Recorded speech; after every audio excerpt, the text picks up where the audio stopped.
Хроничниот недостиг на суди и обвинители, помошници и IT експерти влијае врз испорачувањето на судските случаи на време, како и на квалитетот на одлуките, порача евроамбасадорот Михалис Рокас од денешната конференција посветена на потребните промени во правосудството. Довербата од јавноста во него, како што кажа, останува ниска, а последните податоци од Евробарометар покажуваат дека само 28% од граѓаните ја перцепираат независноста на судството како праведна или многу добра.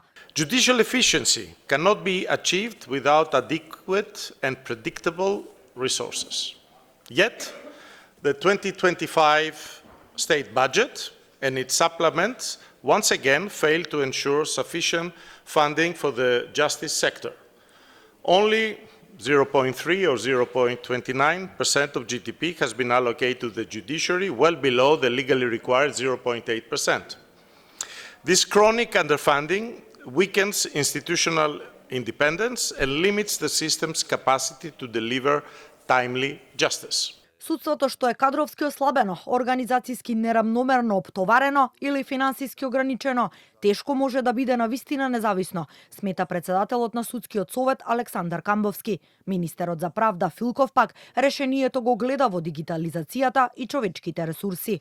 Министерството за правда во рамки на законските надлежности во текот на 2024 и 2025 година детектираше и утврди алармантна состојба во правосудството. Реформите мора да обезбедат пополнување на работните места, модернизација на инфраструктурата, заекнување на институционалниот интегритет, зголемување на довербата на јавноста преку транспарентност, етички стандарди и подобрена комуникација.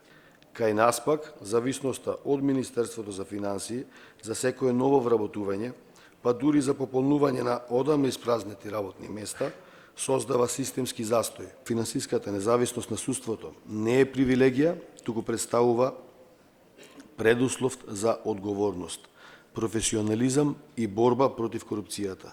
Судството што самостојно планира и одговара за своите ресурси е судство што може и да биде повикано на одговорност за резултатите. И председателот на Врховниот суд Афрен Фидани е на став дека судството треба да има финансиска независност со зголемување на кадровската екипираност во сите судови, но забележува дека за законите и измените кои се носат, како што беа за Судскиот совет и новите измени на Кривичниот законник, треба да биде прашан и Врховниот суд.